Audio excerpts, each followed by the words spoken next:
Pues, ¿qué vídeo iba a poner hoy? Por eso estamos en live, en vivo, como decís vosotros, en directo, como digo yo, en la otra plataforma. Seguirme, que es gratis, ¿vale? Que es como suscribirse aquí. Os dejaré el enlace por ahí. Bueno, buscad mi nombre, Alaminero. No me llamo Alamineros, porque mi nombre está en inglés. Alamineros Channel significa el canal de Alaminero. Alaminero, por favor. Lo llevo diciendo años, pero bueno, al final cada uno. Entonces, así hablamos en directo de todo un poco, reaccionamos a Chile, pero bueno, reaccionamos a más cosas y hacemos más cosas que reaccionar a Chile, pero Chile también entra en el caso, ¿no? Como ahora mismo. Bueno, en este debate, que no sé, va a ser un debate corto, pero mira, es el debate entre tres personas, un chileno, un peruano y un boliviano. El profesor, por cierto, este es del canal del profesor sobre ruedas, por, ¿vale? Por supuesto. Ante todo hay que decir el canal, que han conocido yo creo. Y no sé quién sería quién, la verdad. Yo creo que conocemos al peruano, el chileno, no sé qué podría ser, o el peruano, o sea, el boliviano, bueno, no sé, que lo digan ellos y ya está. Le voy a dar un like 150 y venga, vamos a ver el vídeo, chicos.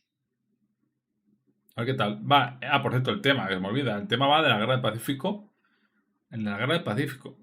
Así que bien, ¿no? Porque cada punto tendrá pues una forma de hablar. Feliz de estar en este espacio. Creo que es muy importante que justamente se contrasten las visiones, interpretaciones sobre la Guerra del Pacífico entre los tres países involucrados.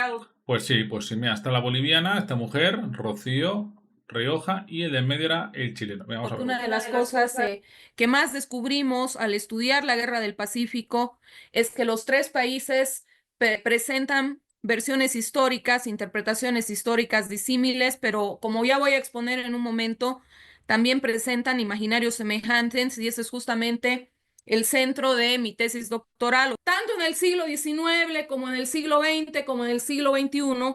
¿Qué es lo que dicen las interpretaciones bolivianas nacionalistas? En primer lugar, lo que subrayan las interpretaciones bolivianas nacionalistas es que Bolivia nació con mar, que eso es algo que se discute, ¿no? Con historiadores, pensadores, especialmente chilenos, ¿no? ¿Qué dicen los historiadores nacionalistas bolivianos? Que Bolivia nació con mar, que en la Intendencia de Potosí, lo que después va a ser el Departamento de Potosí, estaba contemplada la salida al Océano Pacífico, que cuando se delimitaron las repúblicas a partir del Uti Possidetis Juris de 1810, Bolivia contaba con una salida a la costa del Pacífico, justamente como parte de lo que fue la Intendencia de Potosí, ya sea que haya Bolivia pertenecido al Virreinato de Lima, al Virreinato de Buenos Aires, como la jurisdicción de Charcas, se supone Bolivia había nacido con su costa en el Océano Pacífico,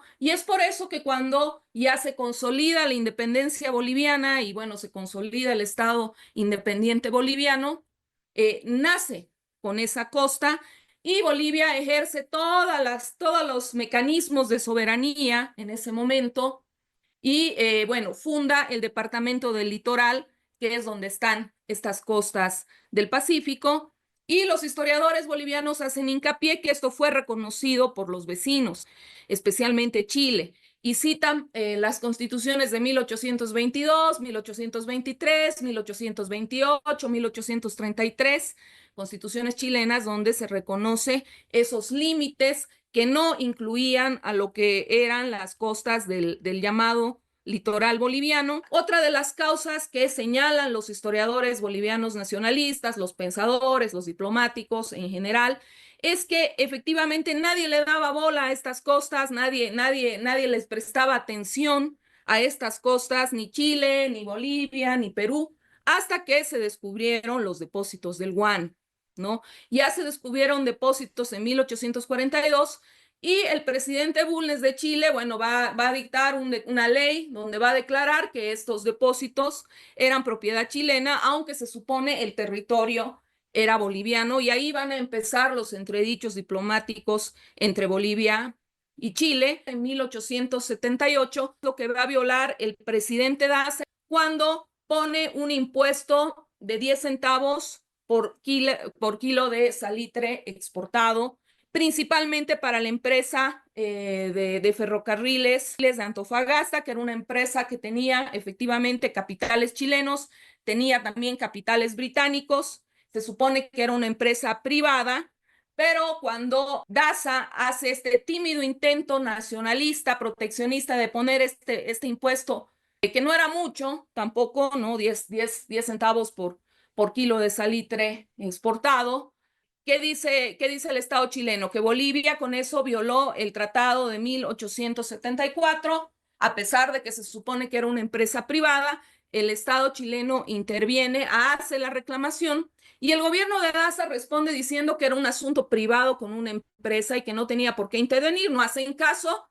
Y en 1879 está la amenaza del embargo de bienes a la empresa, cosa que se ejecuta, interviene el Estado chileno y bueno, se da esta ocupación de febrero de 1879, no está todavía declarada la guerra, pero bueno, el ejército chileno, las Fuerzas Armadas chilenas ya ocupan Antofagasta. Hay una serie de efectos de la Guerra del Pacífico en la identidad nacional boliviana, en la construcción de lo que sería la identidad nacional boliviana, cómo nos percibimos nosotros como país.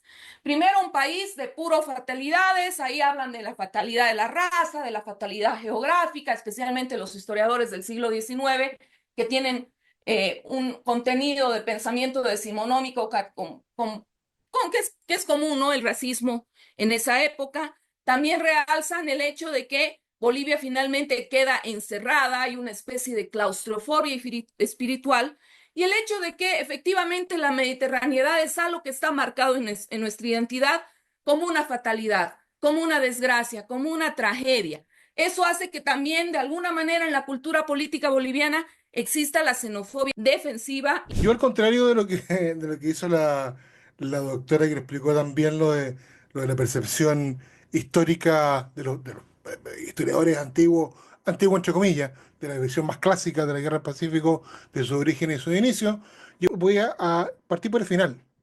Voy a partir por qué Chile logró la victoria en la Guerra del Pacífico, un país que estaba teóricamente bastante menos desarrollado de lo que era Perú, que no podía enfrentarse contra estos dos países que entre ambos sumaban 11.000 efectivos militares, nosotros con suerte sumamos 3.000. Entonces, como este pequeño país que además estábamos físicamente muy lejos, recordemos que Lima con Santiago está a 3.600 kilómetros.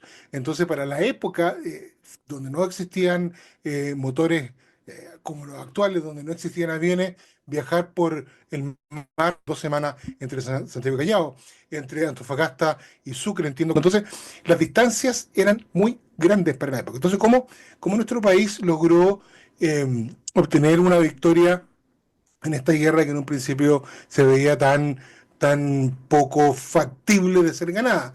Y yo he identificado varios factores: uno es la política, la economía, las comunicaciones, por supuesto el plano militar, la superioridad de una raza, lo vamos a dejar ahí entre comillas porque además se complementa con los estudios de la doctora, y el civil convertido luchado de por qué, o sea, el civil convertido a soldado de por qué luchamos.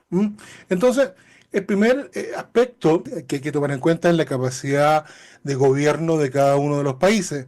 En el periodo entre 1840 y 1884, Bolivia tuvo 18 presidentes, de los cuales 2 estuvieron en la Guerra del Pacífico, y de León Daza, ¿no es cierto?, que comienza. Hay un periodo que está céfalo. En 40 años, Perú lo hace bastante peor todavía, porque en esos mismos 40 años tuvo 38 presidentes, muchos de los cuales estaban en el mando al mismo tiempo.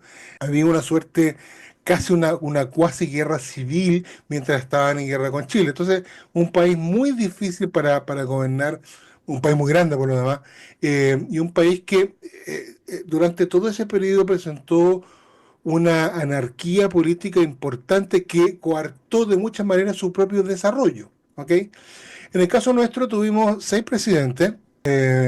dos de los cuales fueron en decenios, que gobernaron 10 años, y el resto fueron de quinquenios. Y durante la Guerra del Pacífico, dos presidentes, Aníbal Pinto, y luego por elección popular de la época, no son las mismas elecciones actuales, que asume Domingo Santa María. Entonces, sin duda que nuestro país tenía una base, un sustento político, de calma política mucho mayor que el resto de nuestros vecinos, y eso permitió un desarrollo en todos los aspectos, en el aspecto civil, el aspecto social, el aspecto económico, que fue más estable que en el resto de los países. Pero Bolivia no estaba lo suficientemente desarrollado, ferrocarril tampoco tenía, ni externo ni interno, Chile estaba bastante conectado, y por supuesto tenía solamente un puerto en vez de los que teníamos nosotros, como es Perú tenía una relación bastante interesante de puerto, y con Callao, Iquique, Hilo, Mollendo y Salaberry. Y en cuanto a los puertos chilenos, bueno, estaban Valparaíso, San Antonio, Talcahuano, etcétera, etcétera, etcétera. Entonces, la conexión marina, de las comunicaciones marítimas entre las costas del Pacífico Sur, estaban bastante bien desarrolladas. Los puertos bolivianos de Antofagasta, de cierta manera también Mejillones y Tocopilla, bastante menor, pero de cierta manera también contribuyeron a un desarrollo más o menos interesante de las comunicaciones navales o marítimas de la época. ¿Ok? Un aspecto relevante en el momento de las batallas era que Bolivia tenía su Fuerza Armada, su ejército, usaba 6 fusiles distintos, todos de distinto calibre. Perú lo hacía peor porque tenía 10 fusiles distintos, todos de distinto calibre. Incluso habían batallones que tenían 2 fusiles distintos dentro del mismo batallón. Y esto provocó un rompecabezas logístico de proporciones. Ante todo, la guerra del Pacífico. Increíble. Espérate, quiero ver esto. Quiero ver esto, amigos. No sé si tengo el micro fuerte o no. Yo creo que esto fue clave, amigos.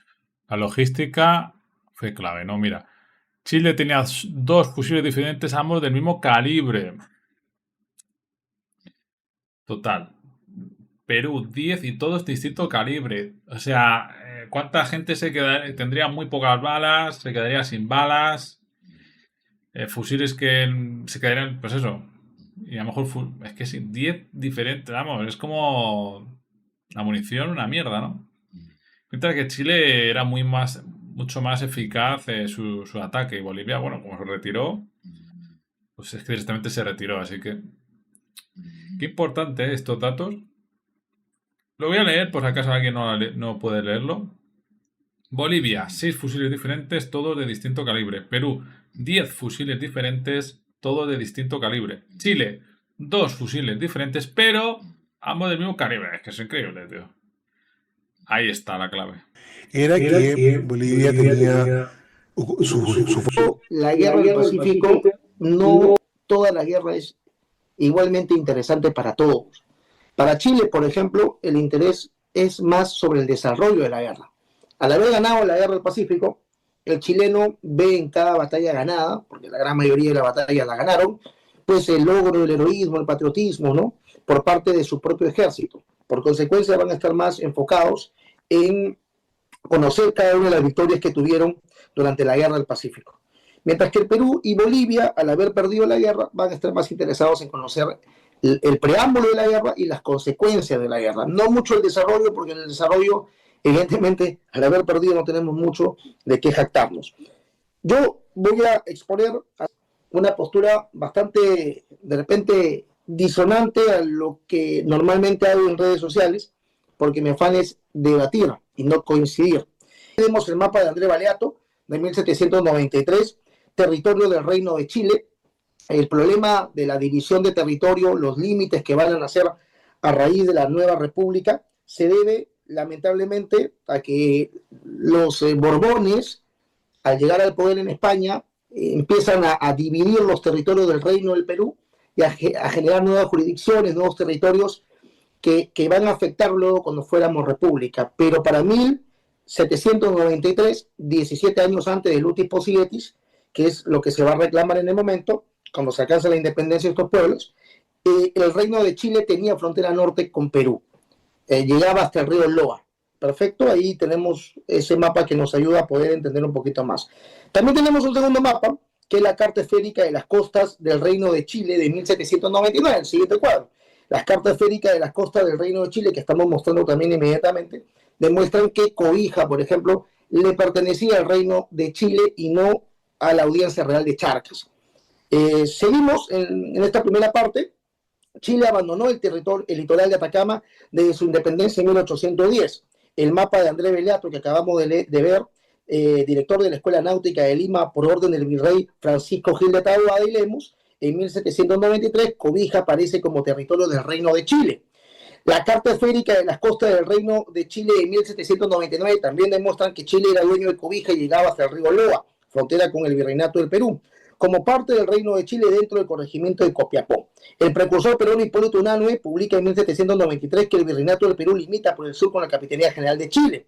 En la memoria del virrey Francisco Gil de Taboada, entregada a San Ambrosio O'Higgins, su sucesor, menciona que el Virreinato del Perú y la Capitanía General de Chile tienen frontera directa. Incluso la Constitución, como bien lo mencionó la doctora Rocío, de 1822 de Chile, en su artículo 3, dice que al norte hasta el despoblado de Atacama, pero no es tan claro ni detallado, pero lo menciona, ¿ok? Y esto va a pasar lo mismo con las constituciones del 93, 28 y 33 de Portales. Con la independencia de Bolívar, porque así se llamó primero Bolivia, República de Bolívar, antes se llamaba Audiencia Real de Charcas, y en algunos documentos se le llamaba el Alto Perú.